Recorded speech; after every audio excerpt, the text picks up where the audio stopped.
Hello बच्चा लोग। तो 2021 का क्वेश्चन करते हैं, थर्मोडायनेमिक्स। अगेन ग्राफ से रिलेटेड है, आसान है अगर आपने पहले ईयर के क्वेश्चंस को कर रखा है, नहीं तो ऑब्वियसली ट्रिकी तो लगेगा ही। जैसे 1 मोल ऑफ आइडियल गैस बोला है तो n इक्वल टू हो गया 1 मोल, टेम्परेचर है 900 केल्विन, और प्रोसेस दोनों रिवर्सिबल प्रोसेस ही है, रिवर्सिबल प्रोसेस है। ठीक है, वन फॉलोड बाय अदर, ये रहा और ये रहा। as shown below, if the work done by gas in two process, तो work done in process 1 is equal to work done in process 2। ठीक है, और हम लोग को पता है फर्स्ट लॉ क्या होता है, delta U is equal to Q plus W. तो वर्क डन क्या हुआ, डेल्टा यू माइनस क्यू। तो यहाँ पे लिख सकते हैं डेल्टा यू पहला वाले के लिए minus Q one is equal to U two minus Q two, क्योंकि जितना चीज़ कर सकते हो उतना तो कर लेंगे पहले। L N V three by V through put है, तो मतलब प्रोसेस 2 का वर्क डन से रिलेटेड कुछ बात हो रहा होगा, क्योंकि वर्क डन रिवर्सिबल में हम लोग को पता है क्या फॉर्मूला होता है, क्या होता है minus N R T L N V two by V one. तो इस प्रोसेस के लिए V three by V two. तो ऐसा लग रहा है कि वर्क डन अगर पता चल जाए सेकेंड प्रोसेस का तो इसको इक्वेट कर सकते हैं, है ना। और टेम्परेचर पता चल जाए स्टेप 2 का। तो बहुत सारी इंटरेस्टिंग बातें यहाँ पे है। क्या डेल्टा यू निकाल लेंगे यहाँ से, तो U2 और U1 पता चल रहा है फर्स्ट प्रोसेस के लिए। U2 है 450, U1 है 2050, तो डेल्टा U कितना हो गया 450 माइनस 2250 विच इज़, और ये R के टर्म्स में U बाई आर है, तो U इक्वल टू इतना R और इतना R हो जाएगा। ठीक है, तो R आपको लिखना पड़ेगा, छोड़ नहीं सकते हैं। वैसे ऑब्जेक्टिव एग्जाम है, छोड़ तो सब कुछ सकते हैं, हमारी मर्जी है। तो माइनस 1800 R आ रहा है। ठीक है, तो जो पता है वो यहाँ पुट करते हैं, 1800 R माइनस क्यू वन, ठीक है, is equal to delta U two minus Q to.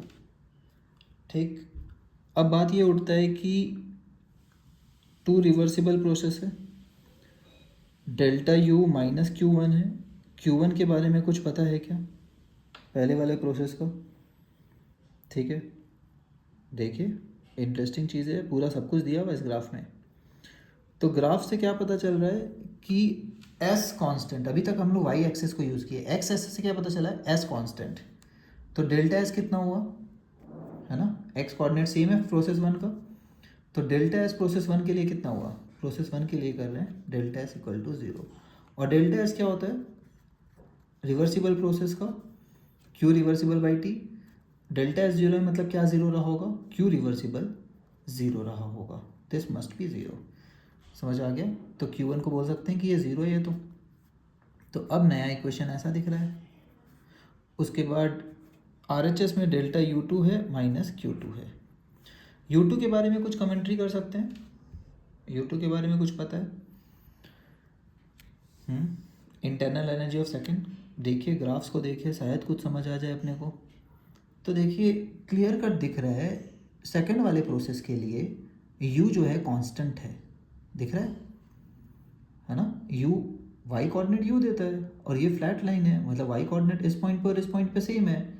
मतलब क्या हुआ कि भाई U1 equal to U2, delta U इसका 0 है, सेकेंड वाला का डेल्टा U 0 है, is equal to minus Q2 आ गया। तो Q2 इक्वल टू ये आ गया, तो 1800 R इक्वल टू यहाँ से Q2 आ गया।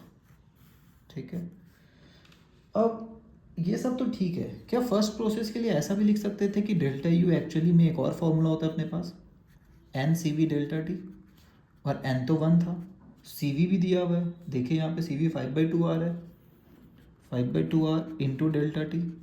इंटरेस्टिंग, आर कटा, यहाँ से इन दोनों को सॉल्व करके क्या आ रहा है, delta T is equal to, तो ये 5 से कटेगा और 2 से कटेगा तो 720 आ रहा है।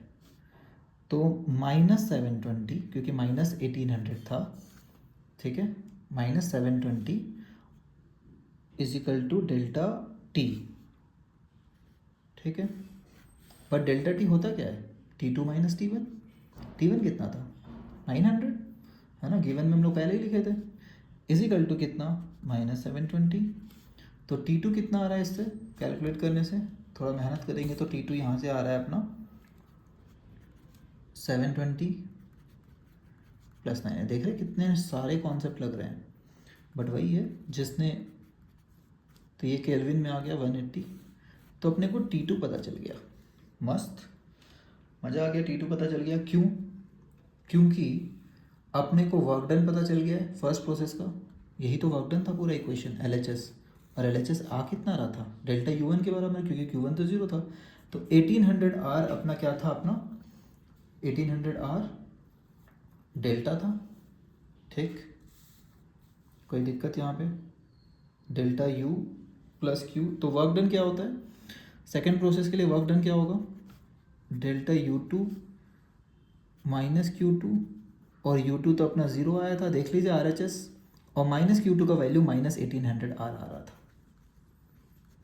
ठीक। और वर्क डन का रिवर्सिबल प्रोसेस में फॉर्मूला पता है NRT, ये वाला फॉर्मूला में N कितना 1, R को ऐसे ही छोड़ते हैं। T पता चल गया आप सेकंड प्रोसेस का, सेकंड प्रोसेस का T कितना है 180 के, ठीक है। इसको यूज़ किए हम लोग डेल्टा U को, उससे हम लोग को पता चल गया यहाँ पे टेम्परेचर कितना चेंज हुआ है ना, और जितना यहाँ पे टेम्परेचर चेंज हुआ है उसके बाद टेम्परेचर कांस्टेंट रह गया होगा। टेम्परेचर कांस्टेंट रह गया कैसे पता चला, क्योंकि डेल्टा U 0 है। डेल्टा U 0 मतलब क्या होता है, मीन्स आइसोथर्मल प्रोसेस था वो, ठीक है। तो सेकंड वाला आइसोथर्मल था अपना। तो सेकंड वाले के लिए अपना जो वर्क डन आया था वो आया था -1800R। उसको हम लोग फार्मूला से कैसे लिख सकते थे, -NRT, टेम्परेचर कितना 180, क्योंकि यहाँ से ड्रॉप हुआ था 180 का, डेल्टा T के से पता चला था T2 180 है, और 180 ही रह जाएगा सेकेंड वाले के लिए, है ना। Interesting question. ln V2/V1 = -1800R। देखिए कितना ही इंटरेस्टिंग डेटा है, R कटा 180 और राइट साइड में 1800, वेरी इंटरेस्टिंग। ln V2/V1 कितना आया 1800/180 which is 10। Again brilliant question framed by JEE, जिसमें ग्राफ भी यूज़ हो रहा है, आपका थ्योरेटिकल नॉलेज भी यूज़ हो रहा है, और ऑलमोस्ट सब कुछ जो थर्मोडायनेमिक्स हमने पढ़ा है वो यहाँ काम आ जाता है, ठीक है। Very good question in fact. Okay, I hope समझ आया होगा। फिर से देख लेंगे समझ नहीं आया तो, और एक दो बार सॉल्व करेंगे, सब समझ आ जाएगा। चलिए बाय एवरीवन।